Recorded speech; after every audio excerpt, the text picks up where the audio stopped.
Assalamualaikum warahmatullahi wabarakatuh. Salam sejahtera bagi kita semua. Kami mahasiswa dari Institut Manajemen Wisata Indonesia. Video ini dibuat untuk memenuhi tugas ujian tengah semester di mata kuliah Manajemen Brand dengan dosen pengampu Bapak C. Gunawan, SEMM. Kami dari kelompok 8 terdiri dari 8 anggota yang masing-masing bekerja sama dalam menyelesaikan tugas ini. Di sini kami akan membahas materi tentang mengukur sumber daya ekuitas merek dalam menangkap pola pikir pelanggan. Jadi, mari kita simak penjelasannya. Baik, di bab 8 ini kami akan membahas tentang mengukur sumber dari ekuitas merek atau menangkap pola pikir pelanggan. Mengukur sumber dari ekuitas merek melibatkan pemahaman terhadap pola pikir pelanggan dan faktor-faktor yang mempengaruhi persepsi dan penilaian mereka terhadap merek itu sendiri. Untuk mengukur sumber dari ekuitas merek, langkah pertama yang harus kita pahami adalah memahami pola pikir pelanggan. Pola pikir pelanggan ini juga mencakup beberapa. Yang pertama adalah persepsi, yang kedua sikap, ketiga keyakinan, keempat nilai, dan juga pengalaman yang mempengaruhi cara mereka berinteraksi dengan merek itu sendiri. Lalu pola pikir ini juga dapat beragam dan dapat dipengaruhi oleh berbagai faktor. Contohnya seperti iklan, pengalaman langsung dengan merek, dan rekomendasi orang lain juga persepsi kualitasnya itu sendiri. Ada beberapa metode yang dapat digunakan untuk mengukur sumber dari ekuitas merek tersebut. Yang pertama, survei dan wawancara. Yang kedua, analisis data. Yang ketiga, studi kasus. Yang keempat, pengukuran brand awareness dan brand image. Yang kelima, melakukan analisis pesaing. Mengukur sumber dari ekuitas merek ini adalah langkah paling penting untuk memahami bagaimana merek atau suatu merek ini terlihat dan dilihat oleh pelanggan dan bagaimana juga pelanggan berinteraksi dengan merek itu sendiri. Dari sini juga kita bisa menggunakan teknik penelitian kualitatif. Penelitian kualitatif ini yaitu pendekatan atau pengukuran yang sangat relatif dan juga tidak terstruktur yang memungkinkan serangkaian pertanyaan dan jawaban sehingga seringkali kita dapat menjadikan langkah pertama yang berguna dalam mengeksplorasi persepsi merek dan juga produk dari konsumen. Dari teknik penelitian kualitatif ini juga dibagi lagi menjadi 6 teknik. Yang pertama itu adalah teknik asosiasi bebas. Teknik ini menurut para klien itu untuk mengatakan segala sesuatu yang muncul dalam kesadarannya, di pikirannya dengan leluasa tanpa perlu berusaha untuk membuat uraian yang logis, teratur, dan juga penuh arti. Ini juga terjadi ketika subjek atau konsumen ditanya apa sih yang terlintas dalam pikirannya ketika memikirkan satu merek tanpa ada penyelidikan atau isyarat yang lebih spesifik daripada kategori produk tersebut. Lalu di sini juga ada pemasaran menggunakan tugas asosiasi bebas. Tugas asosiasi bebas ini terutama untuk mengidentifikasikan berbagai macam kemungkinan asosiasi merek dalam pikiran konsumen. Tetapi asosiasi bebas ini juga dapat memberikan beberapa indikasi kasar tentang kekuatan relatif, kesukaan, dan keunikan asosiasi merek. Masalah utama yang perlu dipertimbangkan dalam melakukan tugas asosiasi bebas ini sebetulnya adalah jenis probe apa yang diberikan kepada subjek dan bagaimana mengkodekan dan menginterpretasikan data yang dihasilkan agar tidak membiaskan hasilnya. Sebaiknya beralih dari pertimbangan umum ke pertimbangan yang lebih spesifik. Yang kedua adalah teknik proyektif. Teknik proyektif adalah alat diagnostik untuk mengungkap pendapat dan perasaan suatu konsumen atau seorang konsumen yang sebenarnya ketika mereka tidak mau atau tidak dapat mengekspresikan diri tentang hal tersebut. Dalam psikologi, contoh teknik proyektif yang paling terkenal adalah teknik Rorschach, di mana peneliti memberikan tanda kepada subjek dan menanyakan apa yang diingatkan oleh tanda tersebut. Teknik proyektif memiliki sejarah yang panjang dalam pemasaran, dimulai dengan penelitian motivasi pada akhir 1940-an dan 1950-an. Contoh klasiknya adalah eksperimen yang mengeksplorasi perasaan tersembunyi terhadap kopi instan yang dilakukan oleh Mission Hair pada akhir 1940-an yang dirangkum dalam Branding Brief 9-2. Jenis-jenis teknik proyektif. Yang pertama ada tugas penyelesaian atau interpretasi. Teknik proyektif klasik menggunakan rangsangan yang tidak lengkap atau ambigu untuk membangkitkan pikiran dan perasaan konsumen. Yang kedua ada tugas perbandingan. Teknik lain yang bermanfaat adalah tugas perbandingan, di mana meminta konsumen untuk menyampaikan kesan dengan membandingkan merek dengan merek lain. Yang ketiga ada arketip. Penelitian pola dasar adalah salah satu teknik untuk memunculkan sikap dan perasaan konsumen yang dipegang teguh. Yang ketiga ada teknik elisitasi metafora Zeltman. Teknik elisitasi metafora Zeltman adalah salah satu teknik dalam penelitian kuantitatif yang memanfaatkan wawasan dari main sensi untuk membuka keputusan yang dibuat seseorang dengan memanfaatkan media gambar. Jitmet berguna dalam memahami citra konsumen tentang merek, produk, perusahaan, ekuitas merek, konsep, dan desain produk, pengalaman penggunaan, pembelian produk, pengalaman hidup, konteks konsumsi, dan sikap terhadap bisnis. Jitmet berasal dari pengetahuan dan penelitian dari berbagai bidang. Teknik ini didasarkan pada ide bahwa sebagian besar komunikasi sosial bersifat nonverbal, dan akibatnya sekitar 2/3 dari semua rangsangan yang diterima otak bersifat visual. Dengan menggunakan Jitmet, Zeltman menggunakan pikiran dan perasaan tersembunyi konsumen tentang topik tertentu yang seringkali dapat diekspresikan dengan baik menggunakan metafora. Yang keempat, ada metode penelitian saraf. Metode penelitian saraf adalah salah satu studi tentang bagaimana otak merespon rangsangan pemasaran termasuk merek. Misalnya, beberapa perusahaan menerapkan teknologi canggih seperti teknologi EEG, elektroencephalograph, untuk memantau aktivitas otak dan mengatur respon konsumen terhadap pemasaran dengan lebih baik. Penelitian neurologis telah diterapkan dalam banyak cara dalam pemasaran.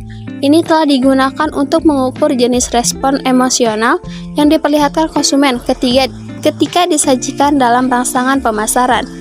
Penelitian ini telah menunjukkan bahwa orang mengaktifkan wilayah otak yang berbeda dalam nilai ciri-ciri kepribadian orang daripada yang mereka lakukan saat menilai merek. Salah satu temuan penelitian utama yang muncul dalam penelitian konsumen neurologis adalah bahwa banyak keputusan pembelian tampaknya dicirikan oleh penimbangan variabel yang logis dan lebih sebagai proses kebiasaan yang sebagian besar tidak disadari, berbeda dari model pemrosesan informasi yang rasional, sadar dari para ekonom dan tradisional. Buku teks pemasaran bahwa keputusan dasar seperti membeli bensin tampaknya dipengaruhi oleh aktivitas otak pada tingkat subrasional. Kepribadian dan nilai merek. Kepribadian merek adalah karakteristik atau sifat manusia yang dapat diatribusikan konsumen pada suatu merek. Kita dapat mengukurnya dengan berbagai cara. Mungkin cara yang paling sederhana dan langsung adalah meminta tanggapan terbuka terhadap penyelidikan. Cara lain yang mungkin untuk menangkap sudut pandang konsumen. Misalnya, pemasar dapat memberi konsumen berbagai gambar atau setumpuk majalah dan meminta mereka menyusun profil mereka. Kita dapat menilai kepribadian merek secara lebih pasti melalui daftar periksa atau peringkat kata sifat. Terdapat 5 skala kepribadian merek, yaitu ketulusan, semangat, kompetensi, kecanggihan, dan ketangguhan. Sebuah studi lintas budaya yang mengeksplorasi generalisasi skala ini di luar Amerika Serikat menemukan bahwa 3 dari 5 faktor diterapkan di Jepang dan Spanyol, tetapi dimensi kedamaian menggantikan kekerasan. baik di Jepang maupun Spanyol. Dan dimensi gairah muncul di Spanyol, alih-alih dimensi kompetensi. Metode etnografi dan eksperiensial.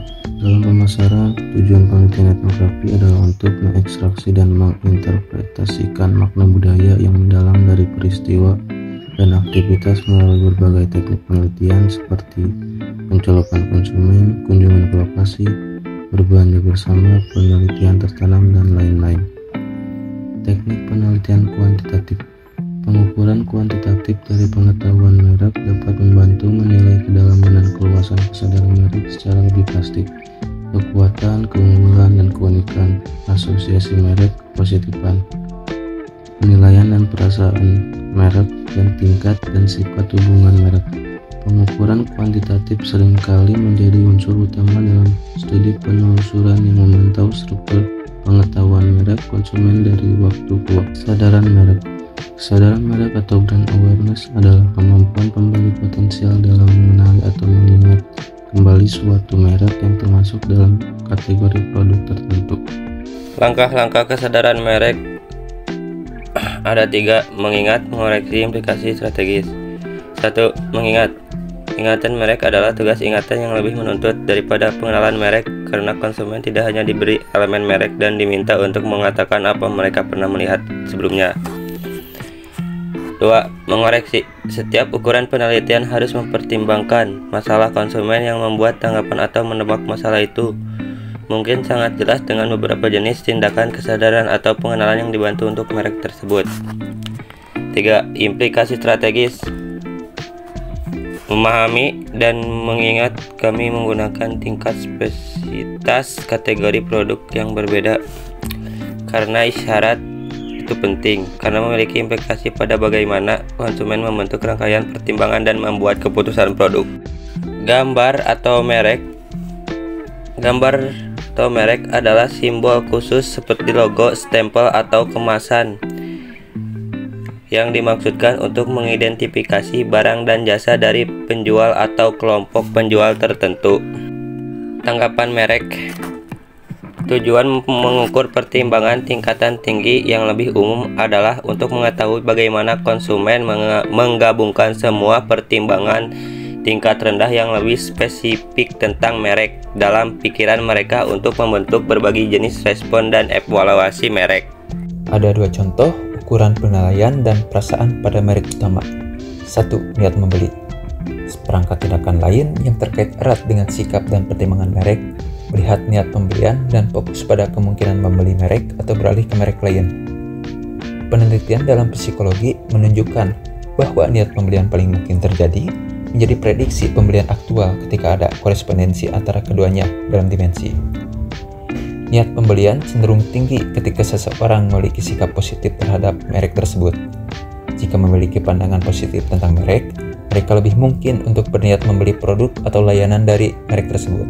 2. Kemungkinan untuk direkomendasikan. Friedrich Reichheld dari Bain menyarankan hanya ada 1 pertanyaan pelanggan yang benar-benar penting. Seberapa besar kemungkinan Anda akan merekomendasikan produk atau layanan ini kepada teman atau keluarga?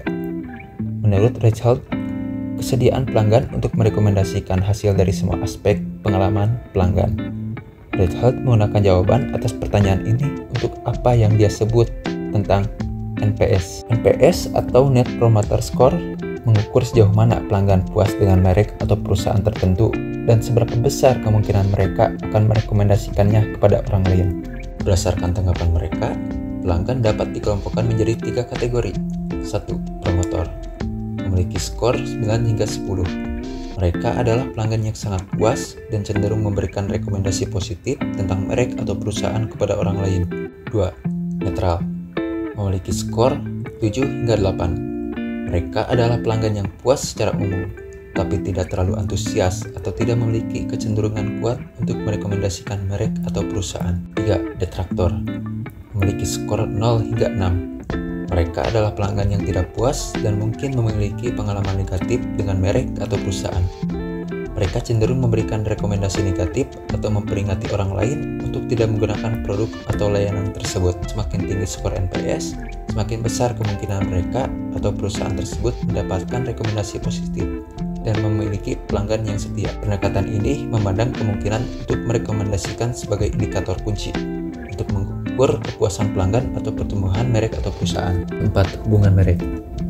Hubungan merek adalah hubungan bersama suatu merek dengan konsep tertentu yang diingat konsumen ketika ia menemukan merek tersebut. Konsumen mengingat merek dengan menggunakan serangkaian atribut, pengalaman, gambar, dan hal lain yang unik yang membuat merek menonjol.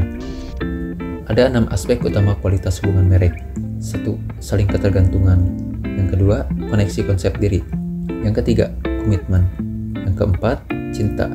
Yang kelima, keakraban. Dan yang keenam, kualitas mitra. Merek dapat dan memang berfungsi sebagai mitra hubungan yang layak, dan dia menyarankan rekonseptualisasi gagasan kepribadian merek dalam kerangka ini. Secara khusus, pelaksanaan keputusan bauran pemasaran sehari-hari merupakan seperangkat perilaku yang diberlakukan pada bagian dari merek. Tindakan ini memicu serangkaian kesimpulan mengenai implisit kontrak yang tampaknya memandu keterlibatan konsumen dan merek. Karenanya terjadilah jenis hubungan yang terbentuk. Model komprehensif ekuitas merek berbasis konsumen. Ekuitas merek berbasis konsumen merupakan perbedaan tanggapan konsumen terhadap merek sebagai akibat dari perbedaan akan pengetahuan merek. Pada saat suatu merek teridentifikasi dan reaksi konsumen lebih positif terhadap produk, maka dapat dikatakan ekuitas merek berbasis konsumen adalah positif. Ekuitas merek sangat penting karena bisa memperkuat merek di pasaran dan membuat konsumen selalu ingat pada merek tersebut. Ekuitas merek bisa meningkatkan loyalitas konsumen terhadap merek pada suatu produk. Ekuitas merek berperan untuk memberikan kredibilitas pada produk lain dari merek serupa yang dikeluarkan perusahaan. Strategi membangun brand equity. 1. Melibatkan konsumen dan prospek konsumen. 2. Membangun hubungan dan kepercayaan.